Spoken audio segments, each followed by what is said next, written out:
Très chers amis francophones, amateurs de thé, bonjour. Bienvenue chez moi, Stéphane Erler. Je suis à Taïwan depuis 27 ans et j'ai la boutique tea-masters.com et je suis également fondateur du blog Tea Masters.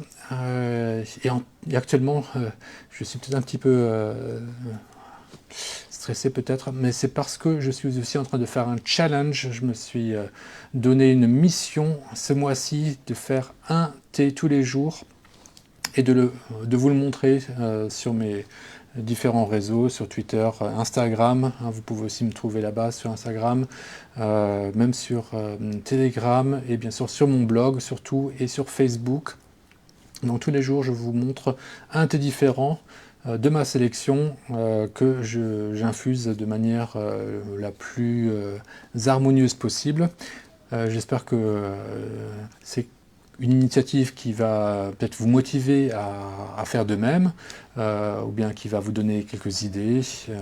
En tout cas, j'essaie de faire ça aussi un petit peu pour me donner un challenge. J'arrive à faire ça une fois par jour.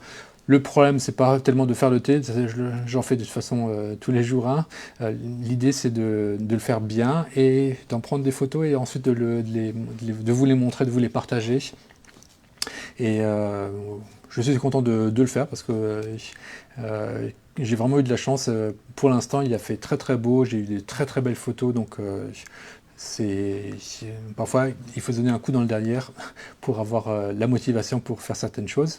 Et aujourd'hui, on va voir le second chapitre du livre de Lu Yu, le Charging, que je vous avais demandé d'acheter aux éditions Belles Lettres. Aujourd'hui, nous allons parler des ustensiles du thé, de l'attirail pour le thé, dans le chapitre 2. Alors, cette fois-ci, le chapitre est un petit peu long, alors au lieu de le lire en entier et de vous faire les remarques par après, je vais essayer de faire les remarques pendant qu'on lit, à la fin de chaque ustensile. Quand j'ai une remarque à faire, je vous la ferai. Donc c'est pas la lecture sera entrecoupée de commentaires pour rendre ça un peu plus compréhensible. Alors commençons. Chapitre 2, l'attirail pour le thé. Numéro 1, la hotte ing. La hotte est aussi appelée lan, long ou ju. Fabriquée en bambou, elle a une contenance de 5, 10, 20, voire 30 sheng. Les cultivateurs de thé la portent sur leur dos pour la cueillette. Le caractère pour hotte, ing, se lit comme le caractère remplir, ing. L'histoire des RAN mentionne ceci. Une hotte emplie d'or jaune ne vaut pas un seul classique. Le commentaire de Yen Shegu précise que Ying est un ustensile en bambou d'une contenance de 4 sheng. Donc ça se contredit un petit peu avec le début où il dit que la contenance de cet ustensile c'est 5, 10, 20 ou 30 sheng. Donc la hotte n'a pas une contenance fixe ou bien standard. Elle peut varier d'un endroit à un autre, probablement également en fonction de la taille des feuilles. Et ce qui est intéressant vraiment dans cette description, c'est qu'on remarque que cette hotte en bambou pour la cueillette des feuilles, c'est toujours la même que celle qu'on a de nos jours. C'est vraiment, là, dès le premier ustensile, en fait, ça c'est vraiment, je crois, l'ustensile qui a vraiment traversé les âges, depuis les Tang jusqu'à de nos jours. On utilise cette hotte en bambou, mais d'une taille un petit peu différente d'un endroit à l'autre. Il faut savoir qu'un sheng, puisqu'il dit que sa contenance peut varier de 4, 5, 10, 20, voire 30 sheng, un sheng correspond environ à 0,6 litres à l'époque des Tang. Voilà pour la hotte. Numéro 2, le fourneau, zao. Le fourneau ne doit pas comporter de cheminée. Le numéro 3, le chaudron, fou. Le chaudron doit présenter une ouverture dont la lèvre forme un bourrelet pour pouvoir bien encastrer. Numéro 4, le cuiseur à vapeur, zeng. Sa partie supérieure est en bois ou en terre cuite. Le raccord cylindrique en bambou avec la marmite est colmaté avec de l'argile. Un panier en bambou sert de cléon. Ce dernier est fixé à l'aide de cléons en bambou. Quand on commence la cuisson à la vapeur, on dispose le thé dans le panier. Une fois qu'il est cuit, on le retire. Quand toute l'eau s'est évaporée du chaudron, on en rajoute depuis le cuiseur à vapeur. Certains fabriquent le cléon avec une branche de bois de mûrier à papier et en 3 fourches. On éparpille bien les jeunes pousses, les bourgeons et les feuilles cuits à la vapeur, afin que leur essence ne se dissipe pas. Donc là, on a vu que ces 3 instruments, le fourneau, le chaudron et le cuiseur, ça forme un tout. Et ça, c'est pour cette partie importante dans la préparation du thé vert, qui est l'arrêt de l'oxydation. Donc pour arrêter l'oxydation, on a vu qu'il faut chauffer les feuilles à une très haute température. De nos jours, on peut le faire en Chine, ça se fait surtout au wok. À Taïwan, on utilise plutôt des fourneaux qui tournent, cuits au gaz. Et puis au Japon, on utilise encore cette cuisson à la vapeur, comme à l'époque des Tang. Donc ça, c'est très intéressant. Donc là, on est déjà arrivé dans la partie de la fabrication du thé après la récolte. Et donc, ce qui est intéressant, je réfléchis, c'est que Liu a mentionné la hotte, mais il n'a pas mentionné de ciseaux ou de couteau ou de rasoir pour cueillir les feuilles. Ça veut dire une chose, par déduction, c'est que l'instrument pour cueillir les feuilles, c'est à la période Tang, comme aujourd'hui, ce sont les doigts. Pas besoin d'en parler, vu que tout le monde en a 10, à moins d'avoir eu un accident de travail. Mais sinon, ce qui est intéressant, c'est donc, comme il n'a pas parlé de sécateur, de ciseaux ou de couteau, c'est que déjà à l'époque, on récoltait les feuilles à la main. Le pilon numéro 5, Chu, et le mortier Du. Le pilon est aussi appelé Dui. Le meilleur est celui qui a beaucoup servi.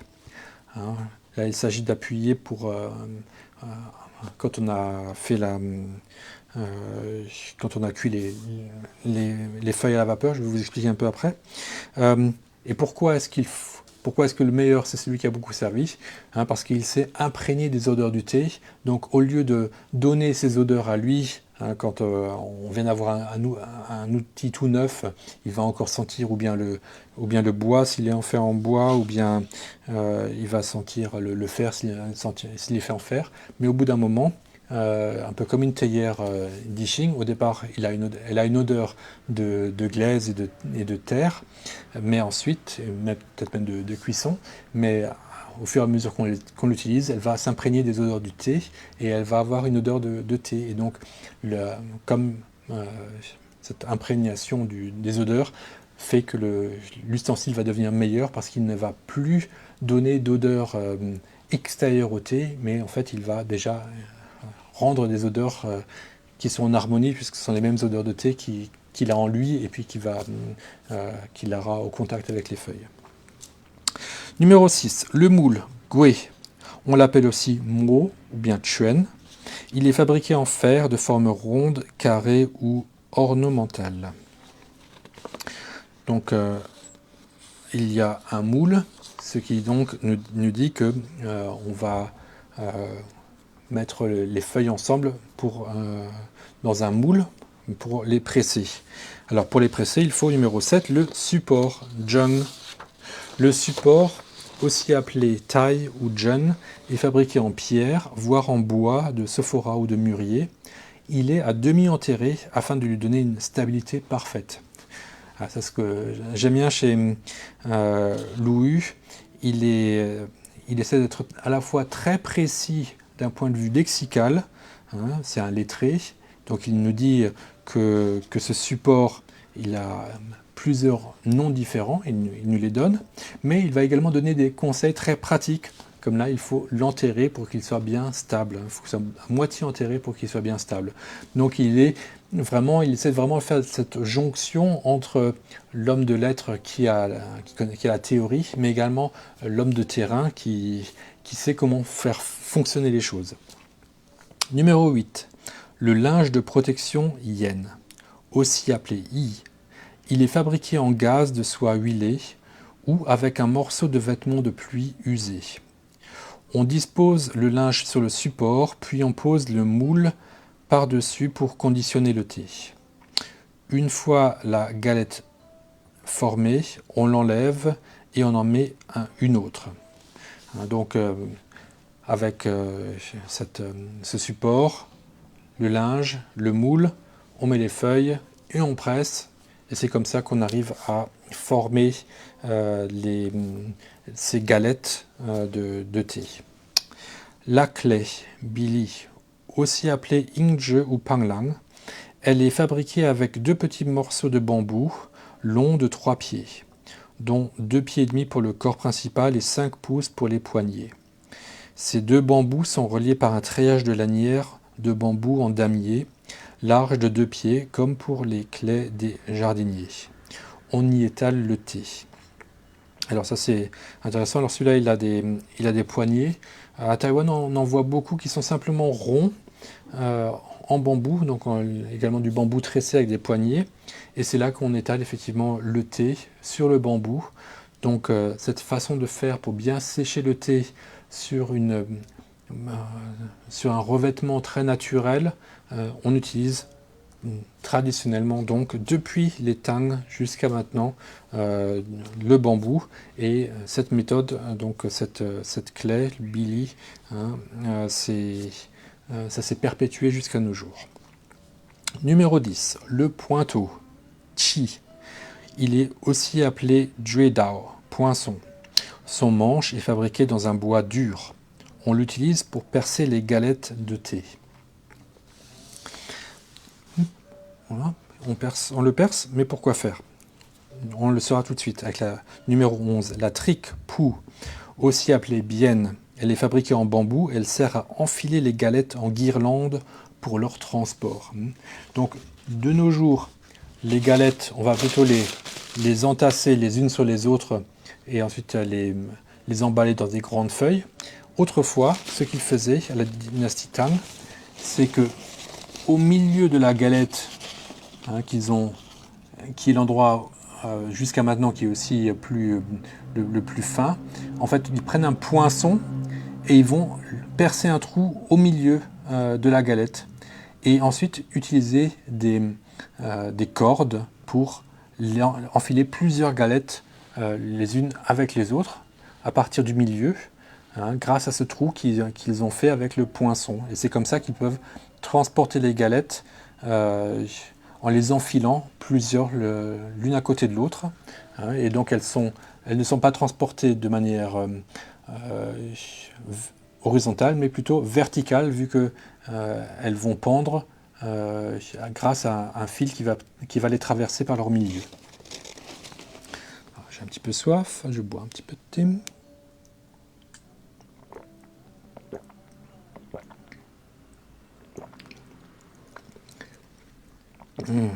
Merci beaucoup pour votre compréhension.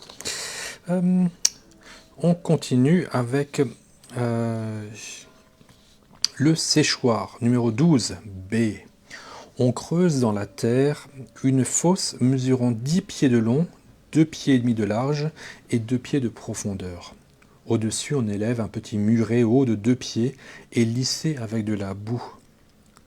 Alors, ce qui est intéressant dans ce séchoir, donc il va servir à sécher les feuilles, elles viennent d'être, elles sont passées à la vapeur, donc elles sont encore un petit peu humides, et on les a enfilées, on va les mettre, on verra un peu en brochette sur une charpente, mais dans ce séchoir, ce qui est intéressant, c'est le B.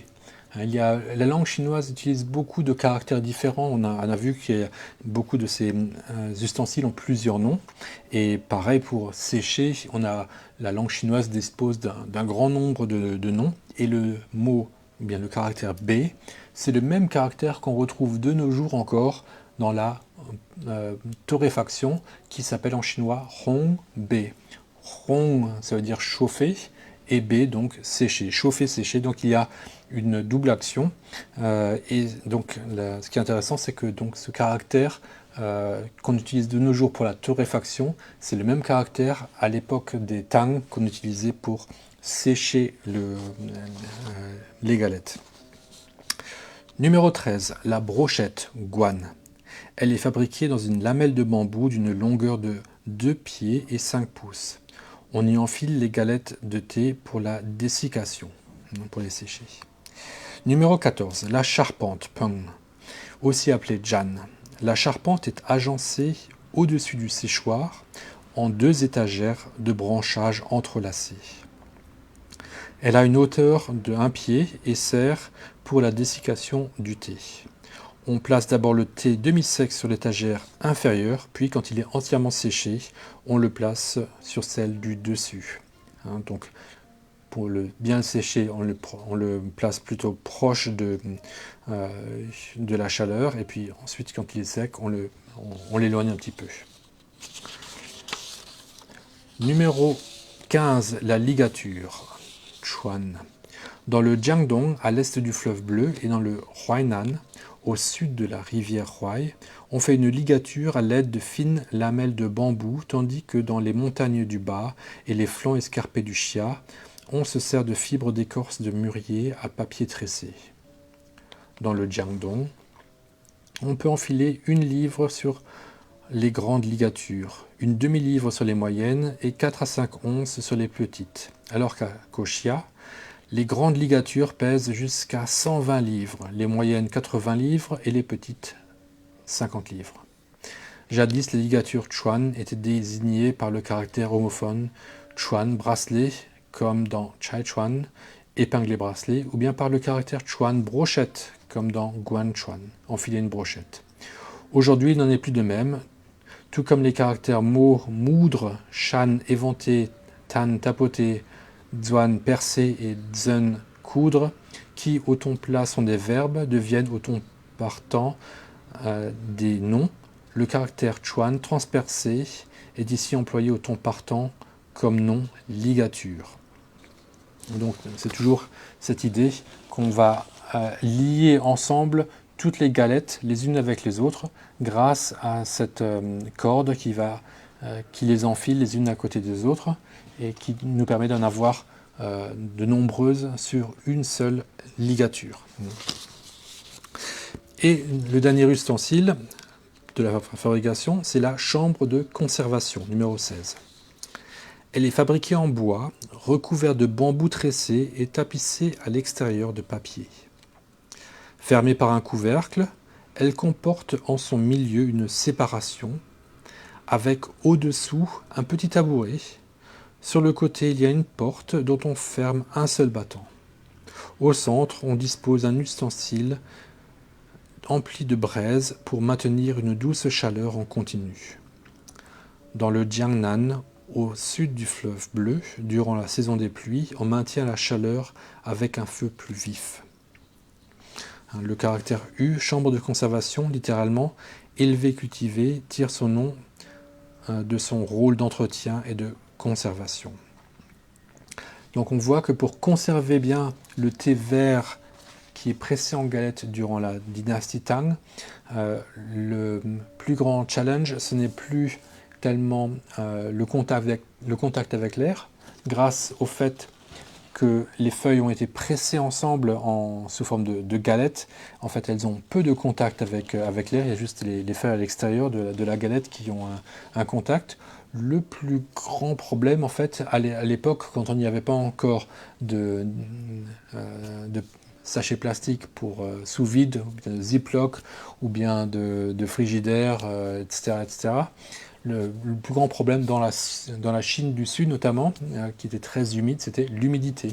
Et donc notamment durant la saison des pluies, pour garder le thé bien au sec, donc ce qu'ils faisaient, ils avaient cette chambre construite spécialement pour conserver le thé, et dans laquelle ils plaçaient des braises qu'ils gardaient en vie continuellement.